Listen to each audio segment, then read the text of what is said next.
तो student, last video में मैंने आपको कराया था क्लास 11 सोशियोलॉजी का चैप्टर नंबर 3 का पार्ट 1 और आज की इस वीडियो में हम कर रहे हैं पार्ट 2।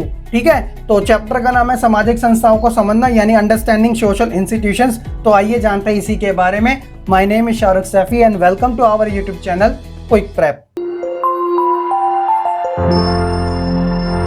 तो स्टूडेंट, इस चैप्टर का जो पार्ट 1 था उसके अंदर मैंने आपको फैमिली से रिलेटेड हर एक टॉपिक्स को कवर कराया था और आज की इस वीडियो में मैं आपको विवाह से संबंधित और नातेदारी से संबंधित हर एक टॉपिक कवर कराऊंगा। तो विवाह, नातेदारी और परिवार ये सामाजिक संस्थाएं जो होती है वो अनौपचारिक तरीके की होती है यानी कि अनऑफिशियल वाली। और इसके अंदर हमारा जो फर्स्ट पार्ट के अंदर एक टॉपिक रह गया था वो था परिवार से संबंधित उसके टाइप्स के बारे में यानी प्रकार के बारे में। तो आज की इस वीडियो में हम वो भी कवर करेंगे, लेकिन उसे लास्ट में करेंगे। अब वो क्यों करेंगे वो आपको तभी पता चलेगा।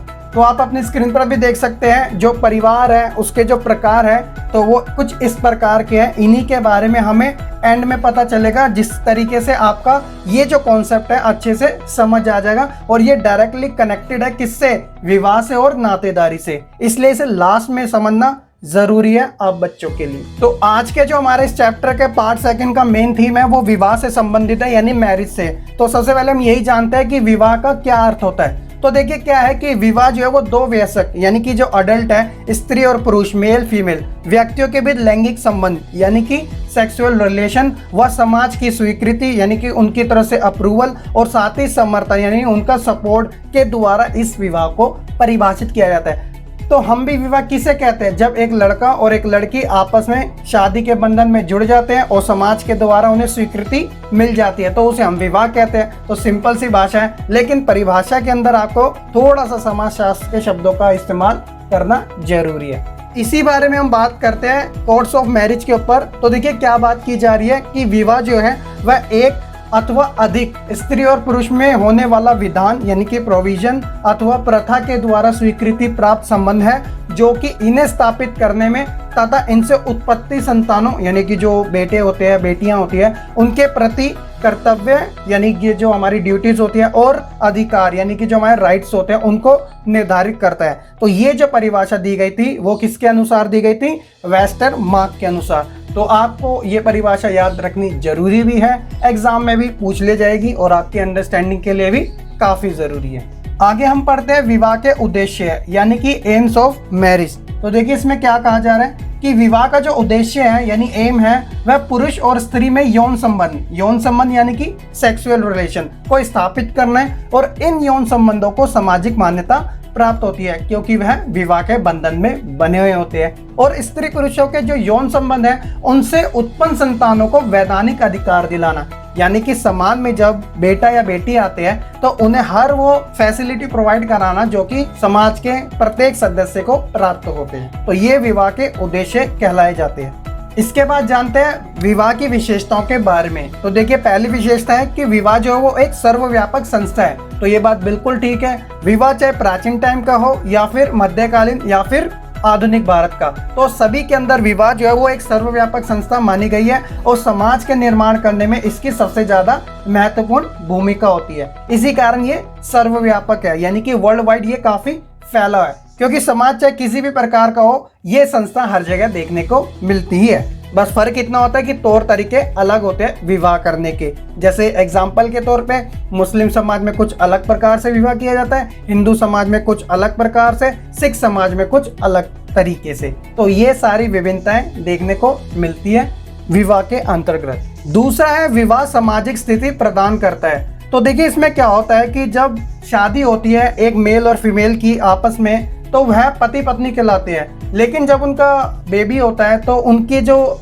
स्थिति होती है वो बदल जाती है यानी अब वह माँ बाप कहलाने लग जाते हैं और इसी प्रकार परिवार का जन्म भी हो जाता है। तो इस कारण जो विवाह है वह सामाजिक स्थिति भी प्रदान करता है। तीसरा है विवाह एक समझौता है। तो देखिए बिल्कुल ये बात ठीक है, एक जिम्मेदारी का काम है विवाह करना क्योंकि इसके अंदर एक दूसरे की टेक केयर करना और साथ ही आने वाली संतानों की भी जिम्मेवारी लेना, ये सारी चीजें समझौते में आ जाती है, एक जिम्मेदारी में आ जाती है। चौथा है दो विरोधी लिंगों को जन्म देता है। तो बिल्कुल ठीक बात है क्योंकि मनुष्य जो है उसकी भी अपनी एक बायोलॉजिकल क्या होती है, जरूरतें होती है यानी नीड्स होती है।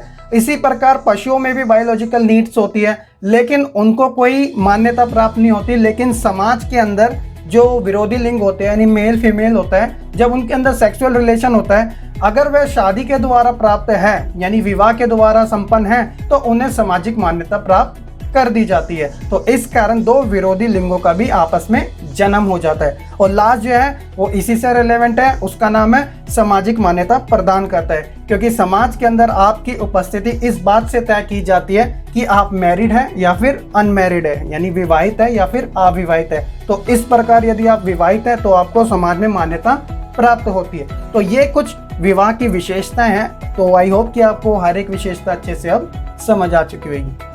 अब जो हम टॉपिक पढ़ रहे हैं वो इस लेसन के सेकंड पार्ट का सबसे ज़्यादा इंपॉर्टेंट टॉपिक्स भी है और प्रीवियस ईयर एग्जाम में भी आपसे पूछ लिया गया है। और इसकी जो टाइप्स होते हैं वो कुछ अलग अलग प्रकार की होती है। तो इसका नाम है विवाह के विभिन्न स्वरूप, या आप इसे विभिन्न प्रकार भी कह सकते हैं। ठीक है, तो चलिए आइए जानते हैं इसी के बारे में।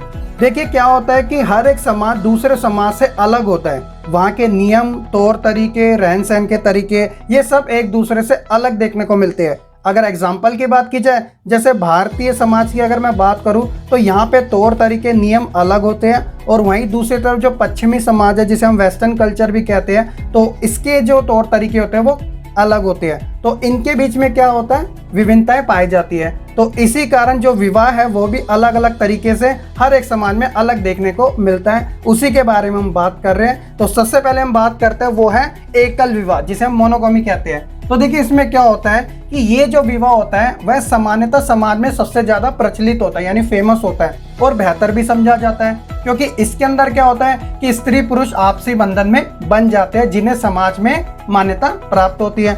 आज के वर्तमान समय में ये वाला जो विवाह है सबसे ज्यादा बेहतर माना जाता है। ठीक है, उसके बाद आता है बहुविवाह, जिसे हम पॉलीगामी कहते हैं। तो देखिए इसमें क्या होता है कि इस प्रकार के विवाह में व्यक्ति एक से अधिक साथी रख सकता है। तो अब आपके माइंड में आएगा कि एक से अधिक साथी, तो उसके कुछ टाइप्स होते हैं। वो कौन कौन से होते हैं? तो सबसे पहले मैं आपको बताता हूँ बहुपत्नी विवाह के बारे में।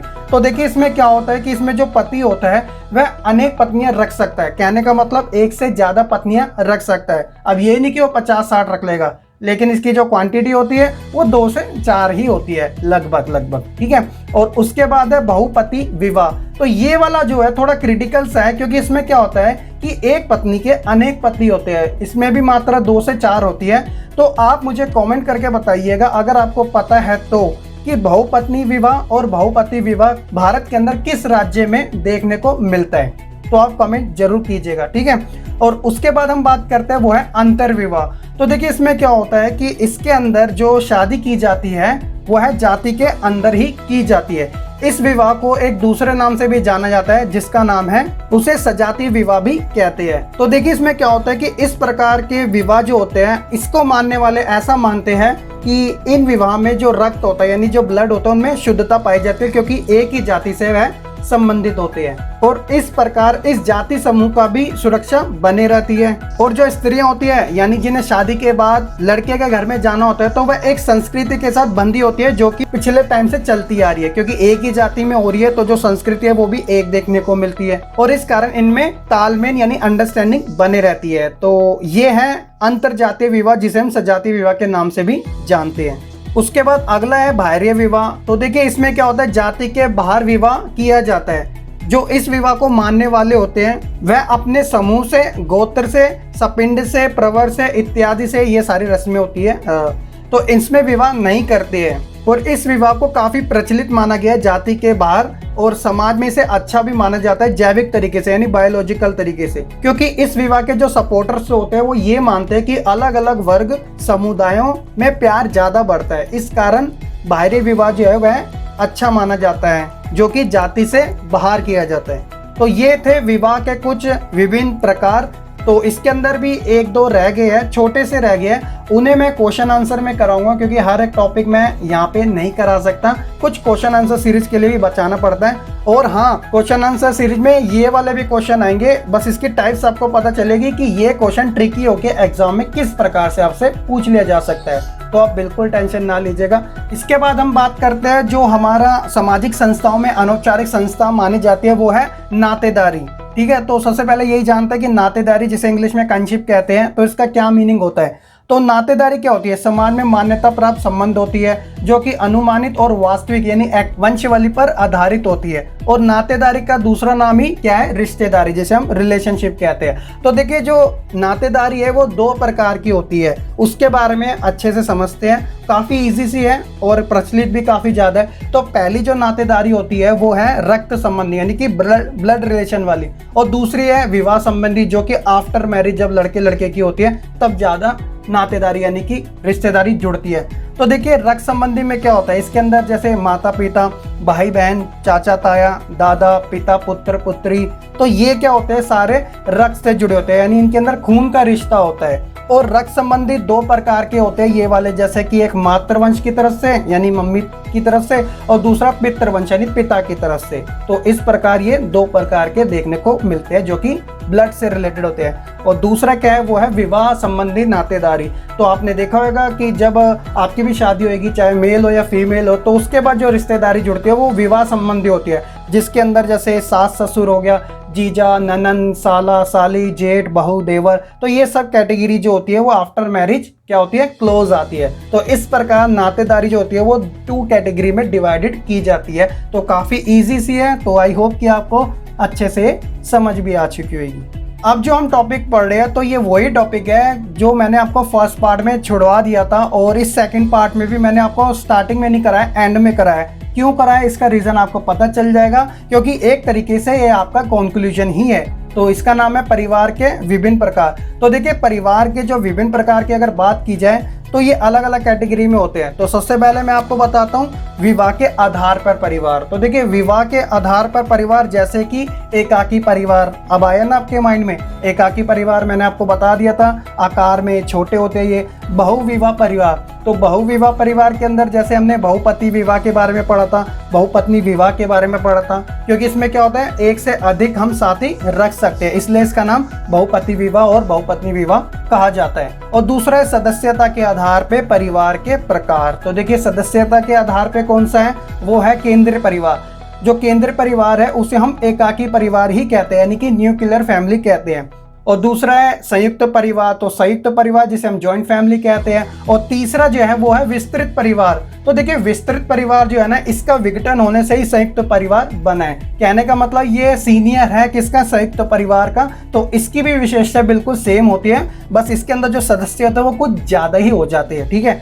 और वंश के आधार पे परिवार जो है वो पितृवंशी हो जाता है और मातृवंशी है। और नातेदारी के आधार पे अभी हमने डिस्कस किया था, एक ब्लड रिलेशन वाला यानी रक्त संबंधी, और एक विवाह से संबंधी जो कि आफ्टर मैरिज नातेदारी यानी रिलेशनशिप बनती है। और स्थान के आधार पे क्या होता है, पितृस्थानी। तो ये वाली जो प्रथा है वो समाज के अंदर अभी करंट में चल रही है। तो क्या होता है, शादी के बाद जो लड़की होती है वह अपना घर छोड़ के लड़के के घर रहती है, तो इसलिए इस प्रकार इसे पितृस्थानी कहते हैं। और मातृस्थानी में क्या होती है, जिसे हम घर जमाई कहते हैं, यानी कि शादी के बाद जो लड़का है वह अपने घर नहीं लड़की के घर रहेगा उसकी मम्मी पापा के साथ, तो इसलिए वो मातृस्थानी हो जाता है। और तीसरा जो होता है वो आजकल तेजी से काफी वृद्धि कर रहा है, तो वो है नवस्थानी। तो इसमें क्या होता है कि जो शादीशुदा जोड़ा होता है तो वह अपने परिवार के साथ नहीं रहते, अपना एक सेपरेट तरीके से रहते हैं, तो इसे कहते हैं नवस्थानी परिवार। तो ये काफी तेजी से अब बढ़ भी रहे हैं। तो ये थे आपके परिवार के विभिन्न प्रकार। तो देखिए इसके अंदर नातेदारी भी आ गया, विवाह भी आ गया, और आपका ओवरऑल कंक्लूजन भी हो गया अच्छे तरीके से। तो आई होप कि आपको ये सारी चीजें अब अच्छे तरीके से पता चल गई होगी। तो इसी बात पे आप लाइक कर दीजिएगा और कमेंट करके बता दीजिएगा कि आपको समझ आया या नहीं आया। तो ये था हमारा इस चैप्टर का सेकंड पार्ट का ओवरऑल कंटेंट। एक बार देख लेते हैं क्विक प्रेप का स्पेशल रिमाइंडर के अंदर कि हमने क्या क्या चीज़ों के ऊपर डिस्कस किया है। तो जैसे विवाह एक सामाजिक संस्था के रूप में जाना, जिसके अंदर हमने उसका अर्थ से लेकर उसके उद्देश्य, उसकी खास बातें, और साथ ही जो सबसे मेन इंपॉर्टेंट टॉपिक था वो था विवाह के विभिन्न प्रकार। और साथ ही नातेदारी में जो कि एक सामाजिक संस्था है अनौपचारिक तरीके से, तो उसके अंदर भी हमने ब्लड रिलेशन नातेदारी और विवाह से संबंधित नातेदारी के बारे में जाना। और अभी फिलहाल हमने डिस्कस किया था परिवार के विभिन्न प्रकारों के बारे में, जो कि आपको अच्छे से समझ आ चुका होगा। तो ये था हमारा ओवरऑल कंटेंट इस पार्ट का। तो आई होप कि आपको ये सारी चीज़ें अच्छे से समझ आ चुकी होगी। तो स्टूडेंट, तो अब बस आपका यही काम है कि आप वीडियो को लाइक कीजिएगा और कमेंट करके अपना फीडबैक जरूर दीजिएगा, और जो भी कुछ मैंने आपसे क्वेश्चन आस्क किए हैं उनका आंसर आप कमेंट में जरूर बताइएगा। साथ ही शेयर करें अपने फ्रेंड्स के साथ, ताकि हमारे इस टॉपिक को ज़्यादा से ज़्यादा लोग देख सकें और वह भी अपनी पढ़ाई अच्छे तरीके से कर सके, क्योंकि आपका लाइक कमेंट एक मोटिवेशन का काम करता है हम जैसे क्रिएटर्स के लिए, ताकि आपके लिए हम ऐसी ही डेडिकेटेड वीडियो बनाते रहें।